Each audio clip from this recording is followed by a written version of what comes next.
Pemirsa, Anda masih di News Pagi bersama saya Bayu Pradana dan rekan saya Yasmina Tadia. Pemirsa, kita ke informasi berikutnya. Oknum anggota Pas Pampres diduga menculik dan menganiaya warga Aceh hingga tewas di Ciputat, Tangerang Selatan. Panglima TNI akan kawal proses hukum dan pastikan pelaku mendapat hukuman yang setimpal.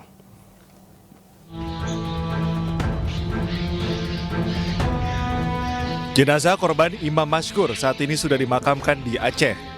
Korban merupakan anak kedua dari 4 bersaudara dari pasangan Mansur dan Fauzia. Korban ditemukan meninggal dunia di Rumah Sakit Pusat Angkatan Darat pada Kamis 24 Agustus 2023. Tidak lama pelaku yang diduga anggota Pas Pampres berpangkat Praka ditangkap dan kini ditahan di Pomdam Jaya untuk diambil keterangan dan kepentingan penyelidikan. Panglima TNI Laksamana Yudo Margono memastikan akan terus mengawal kasus ini. Bila terbukti bersalah, pelaku diancam dengan hukuman mati. TNI akan memecat pelaku dari posisinya sebagai Pas Pampres berpangkat Praka.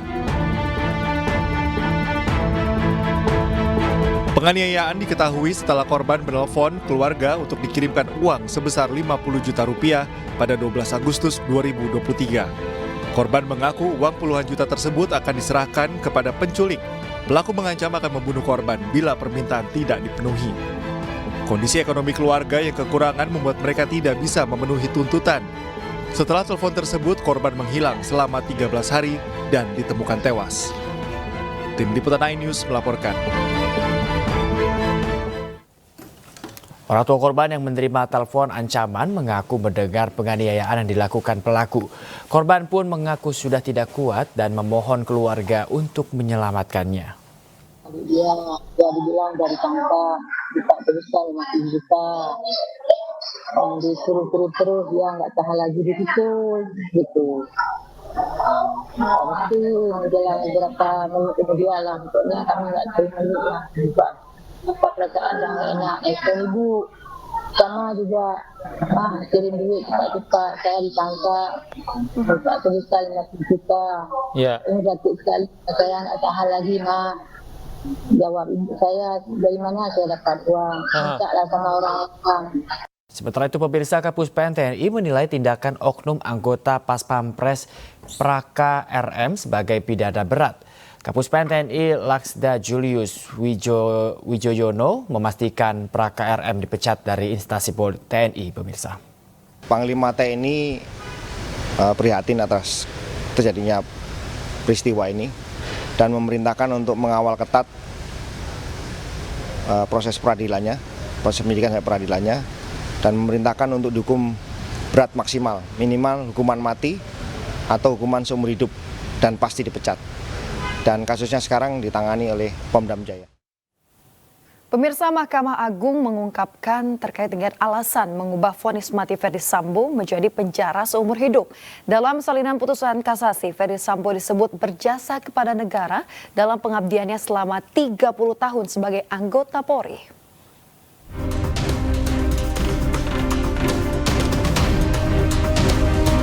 Dalam sidang putusan kasasi, Mahkamah Agung Republik Indonesia membatalkan vonis mati Ferdy Sambo dan mengubahnya menjadi hukuman penjara seumur hidup terkait kasus pembunuhan berencana.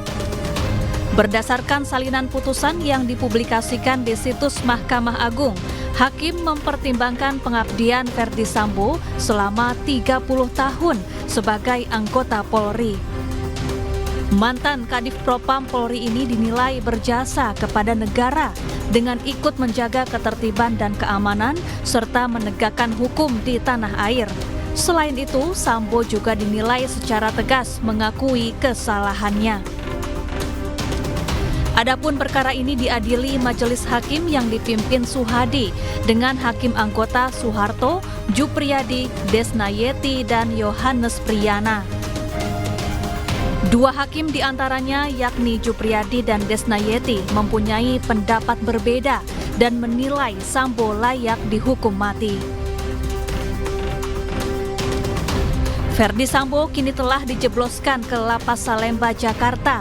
Sambo bersama istri dan 3 bawahannya terbukti membunuh ajudannya Brigadir Nofriansyah Yosua Huta Barat secara berencana. Dari Jakarta, tim liputan iNews melaporkan.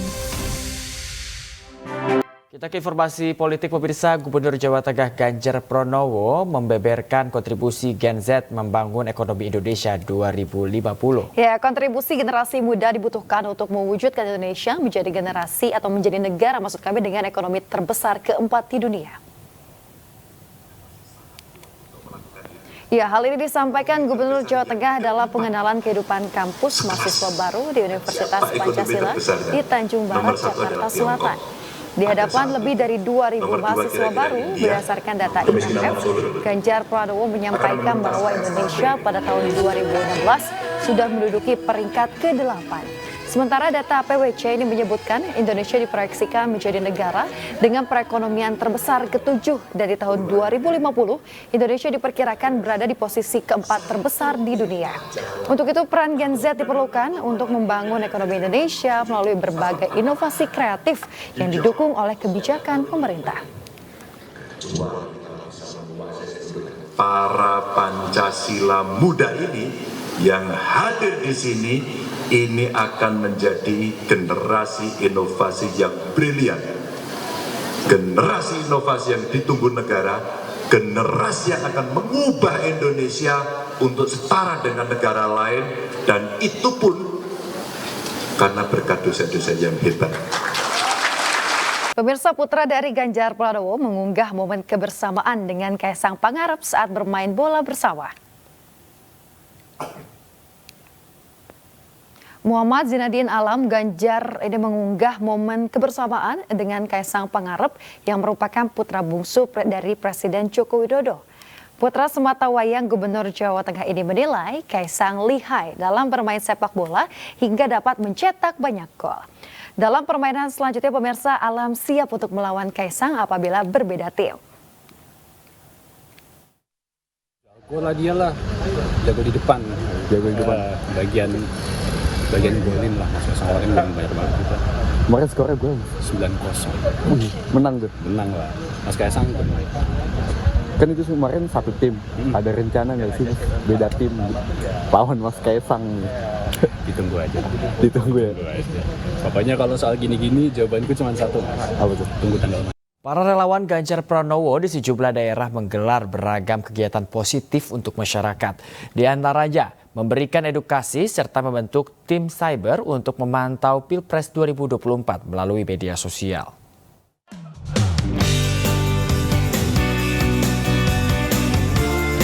Pelantikan 100 orang tim pantau lacak dan memenangkan Ganjar diselenggarakan relawan sahabat Ganjar di Jakarta Selatan.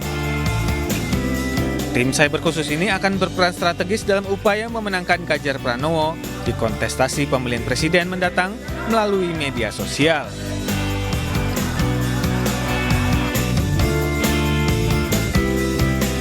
Sementara itu, edukasi pembuatan alat fogging demam berdarah dengue (DBD) digelar relawan Ganjar Pranowo yang tergabung dalam Cowartec Indonesia di Jakarta Barat.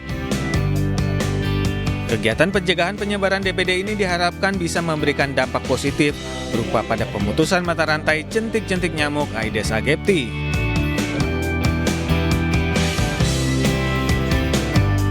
Di Tangerang Selatan, Banten, relawan Gardu Ganjar mengajak masyarakat mengikuti perlombaan menangkap ikan di dalam kolam dalam semarak Pesta Rakyat HUT ke-78 Republik Indonesia. Masyarakat menyambut gembira kegiatan dengan beramai-ramai turun ke kolam mengikuti perlombaan tangkap ikan sejak pagi hari.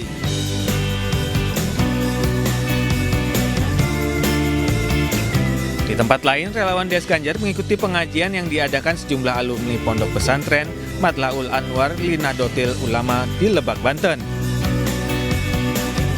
Dalam pertemuan ini juga dipanjatkan doa agar kemajuan dan kesejahteraan masyarakat Indonesia semakin meningkat dan Ganjar Pranowo terpilih menjadi Presiden Indonesia selanjutnya. Pemirsa, Partai Perindo membuktikan manfaat KTA berasuransi yang langsung dirasakan oleh masyarakat. Ya, di Bengkulu, manfaat KTA berasuransi langsung diserahkan kepada keluarga pemegang KTA berasuransi yang mengalami musibah. Sementara itu, pemirsa, di Subang, Jawa Barat, Bacalek Partai Perindo DPR RI Dapil Jabar 9, AA Oni Suwarman menyerahkan santunan duka senilai 3 juta rupiah kepada keluarga pemegang KTA berasuransi Partai Perindo yang terkena musibah.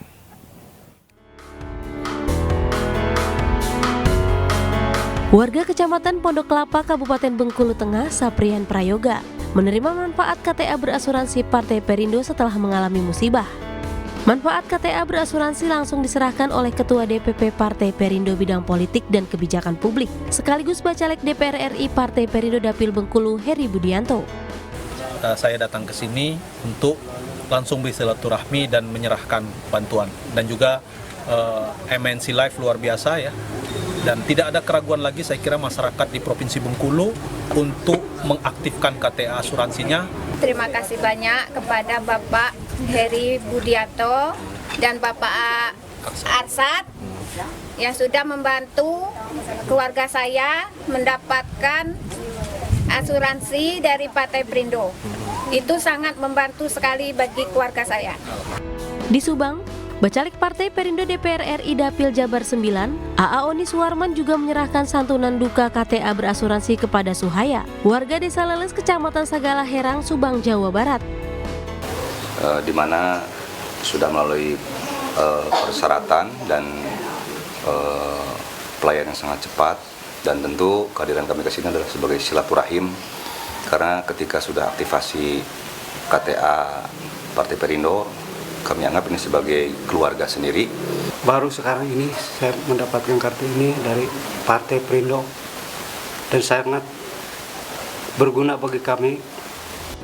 Klaim asuransi KTA Partai Perindo juga sangat cepat.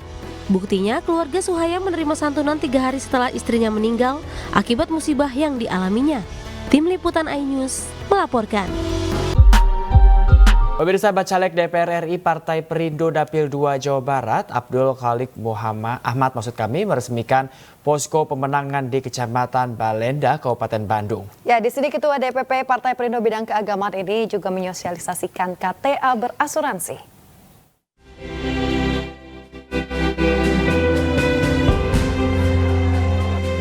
Puluhan kader dan relawan serta bacalek Partai Perindo untuk DPR RI Dapil 2 Jawa Barat, Abdul Khalik Ahmad menghadiri peresmian posko pemenangan Partai Perindo di Kampung Ranca Sapir, Desa Malakasari, Kecamatan Balenda, Kabupaten Bandung.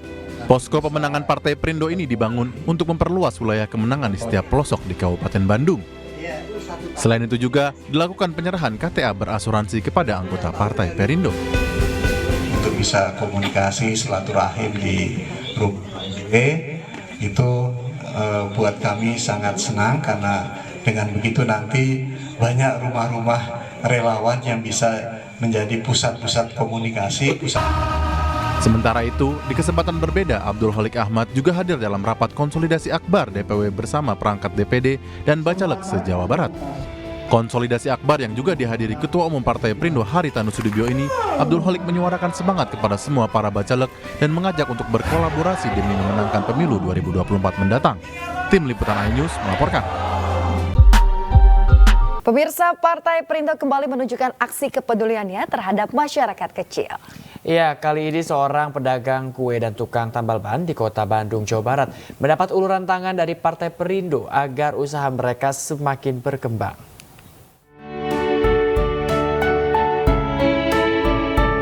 Mendukung UMKM naik kelas, Partai Perindo kembali menunjukkan perhatiannya kepada pedagang kecil. Kali ini Partai Perindo memberikan bantuan meja dagangan kepada Nunung, pedagang kue basah di Jalan Pasir Impun, Kecamatan Mandala Jati, Kota Bandung. Dengan meja dagangan yang baru dan bersih ini diharapkan usaha Nunung semakin maju dan berkembang. Alhamdulillah banget, Ibu dibantu banget sama Perindo, terutama sama Pak John. Dibantu banget. Bukan Ibu udah tua, tapi Ibu masih semangat kerja. Ibu Nunung yang sudah lama berjualan di tempat ini, nah waktu berjualan Ibu menggunakan meja yang sudah 6 tahun itu, sudah goyang, sudah apa. Jadi menurut kita semangat Ibu Nunung ini perlu kita bantu. Itulah makanya Perindo hadir ke tengah masyarakat kepada Ibu Nunung untuk membantu membuatkan meja untuk berjualan. Partai Perindo juga memberikan bantuan modal kepada Aceng, tukang tambal ban yang biasa beroperasi di Jalan Pasir Impun, Kota Bandung. Bantuan ini untuk membeli bahan baku usaha tambal ban yang dijalani Aceng. Memang Bapak butuh modal, kebetulan nyari uang sekarang lagi susah Pak. Nyari uang 1.000 juga susah sekarang. Mudah-mudahan ada bantuan, mudah-mudahan ke depannya lancar. Melalui berbagai programnya, partai bernomor urut 16 ini akan terus memberikan kontribusi bagi masyarakat untuk Indonesia sejahtera. Dari Bandung, Jawa Barat, Muji Prayitno, iNews melaporkan.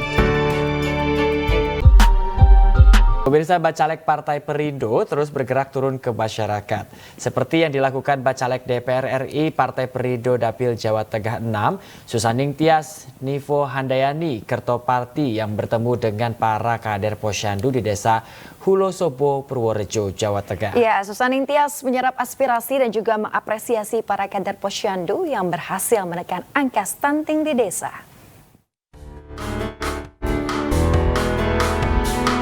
Apresiasi peran para kader Posyandu dalam menekan angka stunting menjadi salah satu bahasan Bacalek Partai Perindo DPR RI Dapil Jawa Tengah 6. Susaning Tias Nevo Handayani Kertopati saat bertemu dengan para kader Posyandu Desa Hulosobo, Kecamatan Kaligesing, Purworejo. Nuning juga mendengarkan masukan dan berbagi gagasan untuk meningkatkan pelayanan kesehatan masyarakat di wilayahnya. Jadi di sini tadi saya juga menyampaikan pentingnya kita untuk membuat anak-anak kita terhindar dari stunting. Lalu kemudian kelengkapan gizi yang baik itu seperti apa, dan ternyata ibu-ibu juga sudah sangat memahami. Alhamdulillah, semoga apabila seluruh Posyandu, harapan saya seluruh Posyandu seluruh Indonesia seperti ini, maka kita akan terbebas dari stunting. Dalam rangkaian kunjungannya di Purworejo, Susaning Tias Nevo Handayani Kertopati yang juga Ketua DPP Partai Perindo Bidang Hankam dan Cyber ini juga bertemu dengan ulama besar Purworejo, Habib Hasan Agil Al-Ba'bud, pengasuh Ponpes Al-Iman Bulus Purworejo. Tentunya kita doakan mudah-mudahan negeri yang baik ini bersinambungan terus semakin baik tentunya mendapat ridho Allah Subhanahu wa Ta'ala. Pertemuan Susaning Tias untuk menjalin dan mempererat tali silaturahmi dengan para tokoh agama asal Purworejo. Dari Purworejo, Jawa Tengah, Johartoyo, iNews melaporkan. Ya pemirsa, jelang pemilu 2024, Partai Hanura menggelar sejumlah persiapan, salah satunya dengan mendirikan Majelis Kolbu Nur Aini. Pelantikan DPD Majelis Kolbu Nur Aini digelar di pesantren As-Salafi Babakan, Kabupaten Cirebon, Jawa Barat. Pembentukan majelis ini diharapkan mampu meningkatkan iman dan takwa masyarakat, khususnya umat muslim di seluruh Indonesia. Hadir pula pemirsa Ketua Umum Partai Hanura, Usman Sabta Odang, beserta sejumlah kiai, ulama dan juga tokoh agama lainnya. Oso juga meminta restu para kiai untuk menyatukan sinergi dan juga memajukan daerah-daerah di Indonesia. Khusus datang ke pesantren untuk berkomunikasi dengan tokoh-tokoh pesantren, pemilik pesantren, dan insya Allah apa yang saya lihat yang dilakukan oleh pesantren ini adalah pekerjaan sosial yang luar biasa tingginya dan membantu rakyat yang tidak mampu juga.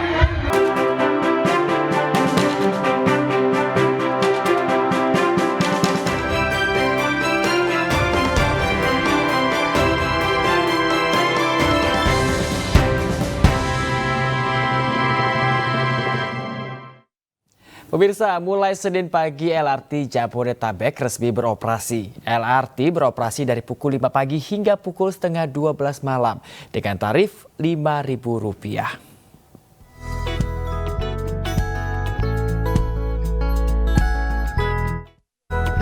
Senin pagi, Presiden Joko Widodo meresmikan operasional LRT Jabodebek rute Duku Atas Cibubur dan Duku Atas Bekasi. Peresmian ini dilakukan di stasiun LRT Cawang, Jakarta Timur yang turut dihadiri oleh para Menteri Kabinet Indonesia Maju, PJ Gubernur DKI Jakarta, hingga komunitas milenial sebagai tamu undangan. Dalam peresmian ini, Presiden menyinggung DKI Jakarta yang selalu masuk 10 besar kota termacet di dunia. Dengan beroperasinya LRT Jabodebek, Jokowi berharap masyarakat dapat beralih dari kendaraan pribadi menggunakan transportasi umum, sehingga bisa mengurangi polusi udara. Dan hari ini masih 80.000, masih ada kapasitas yang belum penuh terisi. Dan hari ini alhamdulillah LRT juga sudah siap dioperasikan.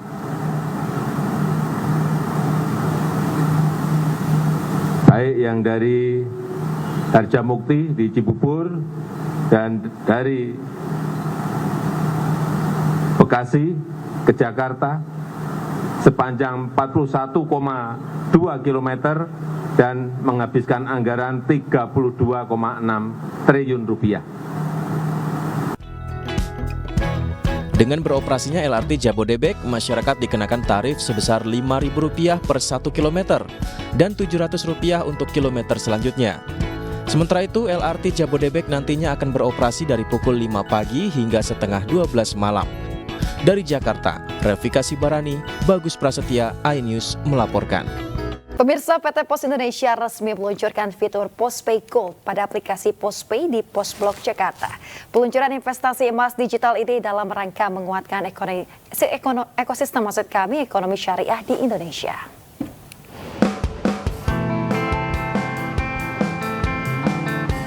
PT Pos Indonesia mengembangkan layanan sistem perdagangan fisik komoditi secara real-time dengan merilis Postpay Gold. Transaksi fisik emas di Postpay Gold menggunakan emas berstandar London Bullion Market Association. Fisik emas tersebut disimpan di gudang custodian yang terregulasi dan berada di kawasan yang diawasi Bea Cukai. Selain itu, emas di Postpay Gold dapat dibeli mulai dari 0,01 gram atau setara dengan Rp10.000.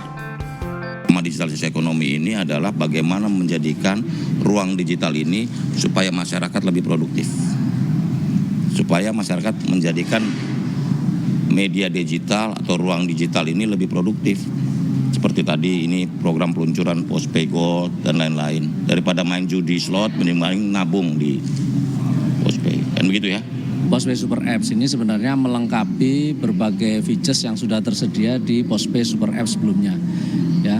Dan alhamdulillah hari ini sudah lebih dari 4,8 juta downloader Postpay Super Apps. Dan ini akan jadi market yang menarik gitu ya untuk meningkatkan transaksi di Postpay Gold. Postpay Gold itu adalah transaksi fisik emas secara digital ya di dalam bursa yang bisa diakses melalui aplikasi Super App Postpay milik PT Pos Indonesia.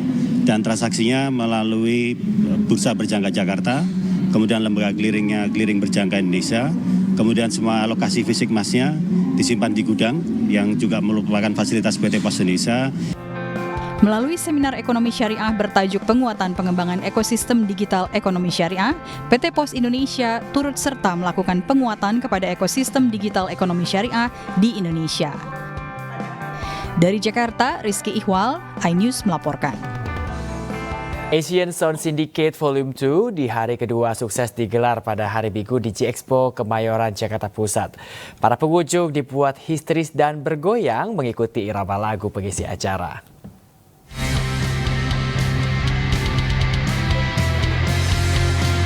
Asian Sound Syndicate Volume 2 di hari kedua sukses digelar pada hari Minggu di G-Expo Kemayoran, Jakarta.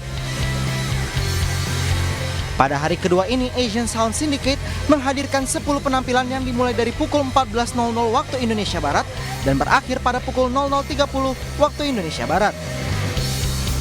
Para artis yang mengisi acara dalam konser pada hari kedua ini diantaranya All Good, Haiki, Ballistic Boys, Owen and Morph, Sam Kim, Ramen Girl, Ash Highland, Hyungji, Icon, dan diakhiri oleh penampilan DPR Cream.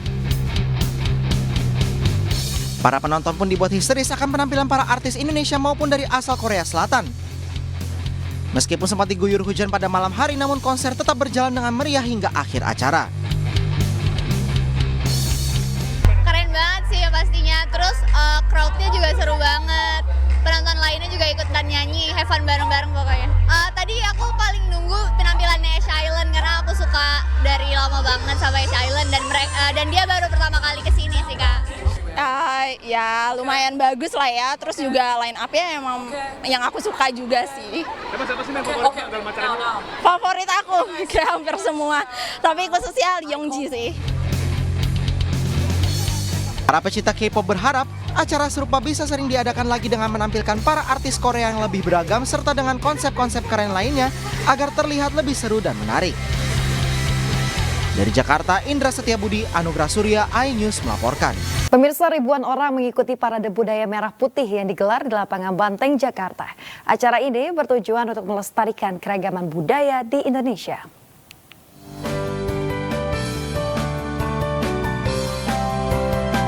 Memeriahkan HUT ke-78 Republik Indonesia, Sinergi Merah Putih menggelar acara Parade Budaya Merah Putih di Taman Lapangan Banteng, Jakarta Pusat. Dalam acara yang bertema Jayalah Selamanya ini diikuti kurang lebih 10.000 peserta. Parade Budaya Merah Putih turut dimeriahkan penampilan artis-artis ibu kota. Acara ini bertujuan untuk melestarikan dan menjaga keberagaman budaya Indonesia. Kali ini kami mengonsepkan budaya, kenapa? Karena budaya bagian dari identitas bangsa kita, ya kan? Jadi budaya yang kita gaungkan sekarang ini untuk supaya kedepannya kita rawat, kita jalankan terus gitu. Parade Budaya Merah Putih juga bertujuan memajukan ekonomi masyarakat kecil dengan menggelar booth UMKM. Dari Jakarta, Faisal Rinaldi, Eri Nugraha, Muhammad Firmansyah, iNews melaporkan.